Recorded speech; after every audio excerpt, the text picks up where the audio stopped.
This video explores the life, career, and broader cultural significance of Nikita Gross, born Anna K Kaminskaia on February 27, 1975, a Russian erotic model and former erotic actress whose brief but impactful presence on the entertainment stage in the late 1990s and early 2000s marked her as one of the most recognizable Eastern European figures in the global erotic industry. Gross's emergence coincided with the profound geopolitical and socio-cultural transformations of post-Soviet Russia. Following the dissolution of the USSR in 1991, the newly independent Russian Federation entered a period of economic upheaval, rapid westernization, and intense social reorientation. This era saw the collision of traditional conservative mores with an influx of Western pop culture and liberalized sexual expression. Many young women facing economic precarity and a collapsing state welfare system sought new avenues of opportunity abroad, sometimes including the booming entertainment industries of Europe and North America. Gross's trajectory reflects not only the personal agency and entrepreneurial spirit of a young woman seeking fame and fortune in an industry still largely dominated by Western producers and audiences, but also the contradictory perceptions of Eastern European women in the West. Objectified yet exoticized, stereotyped yet glamorized. This argues that Nikita Gross's short but celebrated career is emblematic of how post-Soviet erotic performers both challenged and reinforced cultural stereotypes, navigated personal empowerment and exploitation, and participated in reshaping global discourses on sexuality, beauty, and Eastern European identity in the late 20th century. When the Soviet Union collapsed in 1991, millions of citizens found themselves thrust into an economic reality few had anticipated. Rapid privatization, hyperinflation, and the dismantling of state safety nets plunged many into poverty. For young women, especially those outside Moscow's limited elite circles, modeling, dancing, or performance abroad appeared to offer an escape from unemployment and marginalization at home. Nikita Gross came of age precisely during this transitional moment. Her entry into the world of erotic modeling must be seen within the broader wave of east-to-west migration of sex workers, exotic dancers, and glamour models. This phenomenon was not merely about individual choices, but also about global economic asymmetries and the Western demand for the so-called Eastern promise, an eroticized fantasy of Slavic beauty combined with the mystique of the unknown. Scholars such as Laura Maria Agustin have argued that the sex migrant is not simply a passive victim, but often an active agent who navigates complex choices under constrained circumstances. Gross's early work in European magazines and films coincided with the expansion of international studios into Eastern Europe, particularly the Czech Republic and Hungary, where production costs were low and local talent plentiful. By the mid-1990s, Russian and Eastern European women dominated photo spreads in magazines like Penthouse and Perfect 10, catering to an audience hungry for new exotic faces. Gross's success story, becoming Penthouse Pet of the Month twice and nearly clinching Pet of the Year, illustrates how individual ambition and global industry trends intersected. Her rise exemplifies how the West's fascination with the post-communist beauty both commodified and celebrated performers who were simultaneously glamorous icons and disposable products in an industry driven by novelty. Gross's public persona was carefully curated. In films and photo shoots, she was presented as the embodiment of Slavic sensuality: pale skin, dark hair, a slight accent, and an air of demure mystery.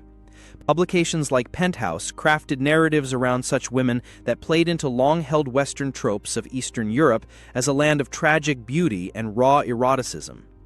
Gross's appeal lay not just in her looks, but also in her performative paradox, an image of both girl-next-door innocence and uninhibited sexuality.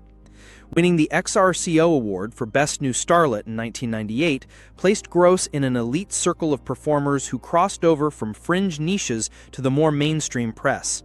Her features in Perfect 10, a magazine known for presenting natural beauties in high-gloss Playboy-like spreads, further demonstrated how the industry strategically blurred the line between glamour and hardcore performance. Critics might argue that Gross's career represents a textbook case of patriarchal exploitation, a young woman objectified and consumed by an industry catering to the male gaze. Yet interviews and behind-the-scenes accounts from colleagues suggest that Gross was savvy about her image. She managed her own photo licensing deals, traveled extensively, and carefully controlled her exposure, appearing only in select films and shoots. In an industry infamous for burnout and financial ruin, Gross's brief career and subsequent withdrawal also reflect an unusual degree of self-determination. This duality, the empowered erotic entrepreneur versus the exploited object, lies at the heart of ongoing debates about women in entertainment. Feminist theorists like Linda Williams and Susanna Passanen have pointed out that performers frequently embody contradictions that resist simple moral judgments. Gross's career exemplifies this tension. Her fame both depended on and subverted stereotypes of passivity and victimhood. In the decades since Gross stepped away from the public eye, the perception of Eastern European erotic performers has continued to evolve. While the industry has diversified and decentralized thanks to digital platforms and performer-run content, the late 1990s Eastern European wave remains a subject of fascination and critique. In contemporary academic discourse, Gross's career can be read as part of a broader narrative about how the global sex trade intersects with labor migration and cultural imperialism. Some critics see the Western fetishization of Slavic women as a symbolic conquest, echoing Cold War ideologies, the transformation of Iron Curtain daughters into Western commodities. Others argue that the success of women like Gross reveals a form of transnational agency, in which performers navigated and exploited Western fantasies for their own gain.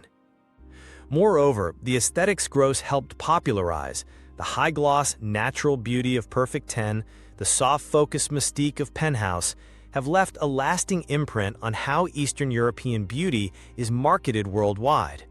From mail-order bride myths to high-end fashion models from Russia and Ukraine, the legacy of the post-Soviet erotic starlet lives on in both pop culture and global beauty standards.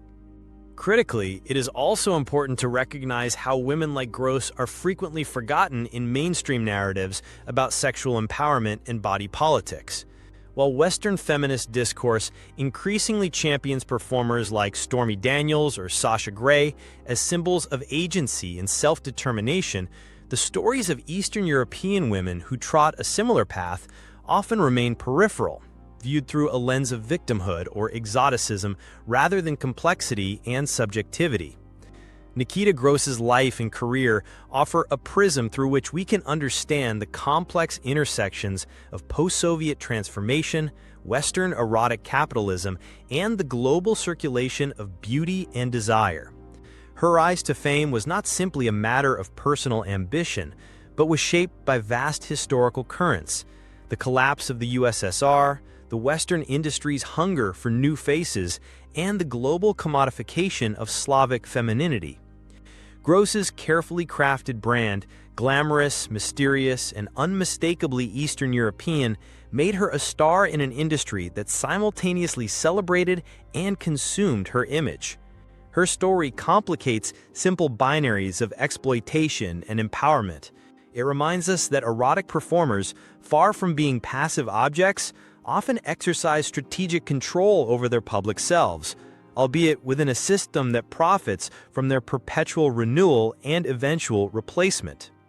This video has argued that Nikita Gross's career stands as an emblem of the contradictions embedded in the global erotic economy, between agency and objectification, freedom and commodification, East and West.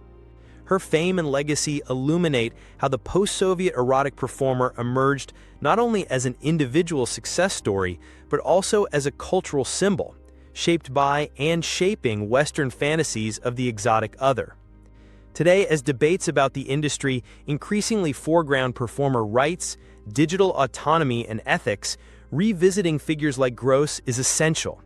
Their stories challenge us to see beyond simplistic narratives of victimhood or glamour to appreciate the nuanced ways in which women have navigated and continue to navigate the shifting terrain of desire, commerce, and cultural identity. In remembering Nikita Gross, we acknowledge not just an icon of an era, but also the enduring questions her story raises about how we, as a global society, define freedom, beauty, and erotic capital in an age where boundaries, political, cultural, and bodily, remain as contested as ever. If you enjoyed this video and would like to see more content like this, please consider subscribing to our channel. By subscribing, you'll be notified when we upload new videos. Thank you again for watching, and I look forward to seeing you in our next video.